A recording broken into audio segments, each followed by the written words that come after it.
last one. How much time was necessary for you to reach the awakening experiment the awakening? After how many years of intense practice can a person awaken? Average, based on your experience as teachers within your disciples? Within your... Looks like it says disciples. Yeah. How much time was needed? With your students? Yeah. Yeah. It's awesome. Okay. I don't claim that I've reached any kind of final destination. As I said before, the first weekend that I did an online retreat, I heard the Om vibration. Now I've been practicing, just coming into my 7th year coming up, and as I said before, it just gets deeper. So along the way, luckily, thankfully, we're getting these little bits that sometimes come just at the right time. You're just about ready to get up, give up, and something else will drop in. And whether it's in a flash or whether it's in slow degrees, I don't think it matters how much time it takes. Yeah, because we're here. Yeah, we've been initiated now, so we've got that boost of a lot of our karma has been taken away from us, so we're in good stead. So if you've got 25% left, other thing on that is don't muck around. You don't know how long you're here for. So whether you're 25 and coming into this and think, I've got plenty of time, we don't know. And if you're moving on in the years, then get on with it.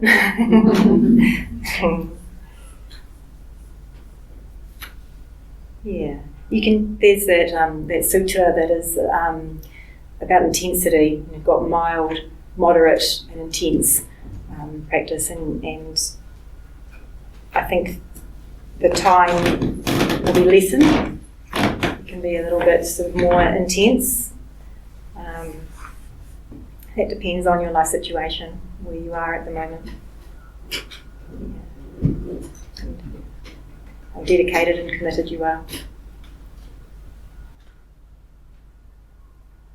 I'm just remembering, you remember when you're in school and you're given an assignment, write a story on this or write on this topic, and then you'd say, well, how long does it need to be? And the teacher would go, well, the comment I commonly got back was, how long is a piece of string? As a teenager, you're like, just give me a definite answer. And I think it's kind of like, how many words is it going to take you to be able to articulate what you need to articulate in that assignment? What's the right amount of words for you to be able to communicate exactly what needs to be communicated without it turning into waffle, but at the same time not depriving yourself of enough words to be able to actually say clearly what needs to be said? And I think it kind of comes down to that in terms of our practice. The practice, yoga is a practice and it's the end result. And there's an interesting thing that happens then, because if yoga is both the practice and the end result, what's the difference? It's the difference is only in how much we're caught up in it's how it's about us.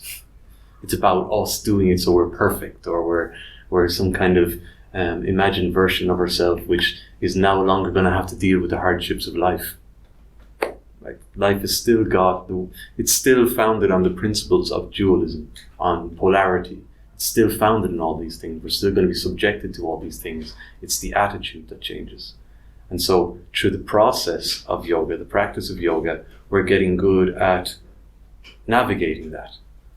And then when we arrive at it, at the experience of yoga, we have, you could say, mastered our ability to navigate that. But they're kind of, it's really your perspective. When as a practitioner of yoga, you are in some ways like we call ourselves yogis, technically meaning that we've experienced yoga. We are living in a state of oneness. We're living in oneness. I'm looking out the window here a couple of times because I'm looking at life. I see it more in nature than maybe, you guys are all representatives of life because we are all natural beings. And it's just being able to recognize that it's in the present, like you said. It's the presence that counts. It's the process that counts. It's being in it that counts. And yoga is in every single instance of that. So every movement we make is helping us to articulate our expression, And we have this stuff that we talked about working through and neutralizing the vrittis, undoing the colorings that affect us. But that process of moving through that is life itself as well. It's part of the whole experience. Just from our point of view, we have the point of view, but I want to have it all figured out. I want to have it all solved. But life is all solved.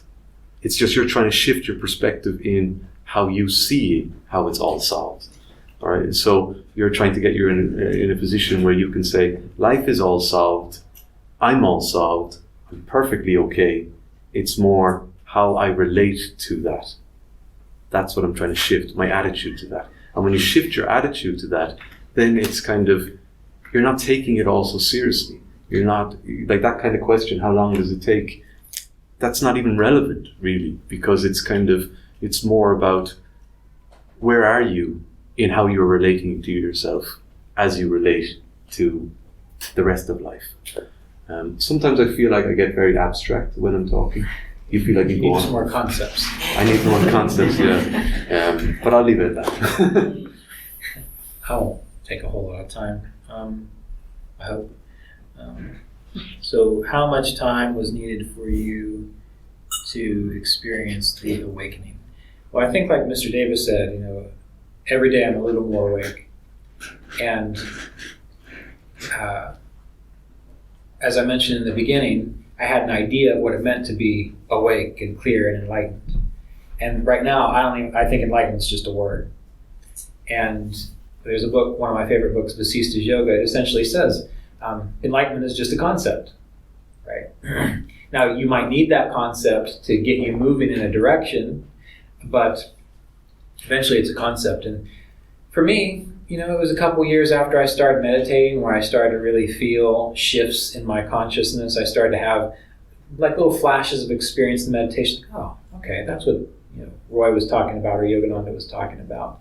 And as time went on, they got more intense, and sometimes it would be a long period of time where there was no major shift. I was just continuing on what I was doing. I've had 2 major shifts this year. One was on April 23rd, and there was a little after that. And one was really a major shift, such that looking back, I feel radically different from that point forward than I did before, and I never could have really anticipated that was the case. So I think, like right now, like Donelle said, I don't consider myself at any end point. I consider myself on a trajectory, and looking back over my life, I've seen and I've felt just not only in how I behave and how I think and how I relate to the world. When I moved to Asheville, North Carolina, that was about 10 years after I graduated from high school, or maybe a little bit more. I met up with a woman that I went to high school with. When I was in high school, I was cranky, I was angry, I was very sarcastic and a very sharp person. And why she wanted to meet with me, I don't know. But she had moved there, maybe she was lonely or something. But we had coffee, and then she looked at me and she said, "Are you okay?" I said, "Why? What do you mean?" She's like, "Why are you smiling so much?" She's like, "I remember you in high school, like you were mean, you were, always had something negative to say, and it never really occurred to me. In that time, after meditating and studying, I had shifted a lot, and because she hadn't seen me, it seemed like I had just leaped from here to the moon. But because I was with it, I didn't really feel it as much. So I've had multiple shifts and experiences, and now I'm just at a state like, what's going to happen next? Just kind of watching for it.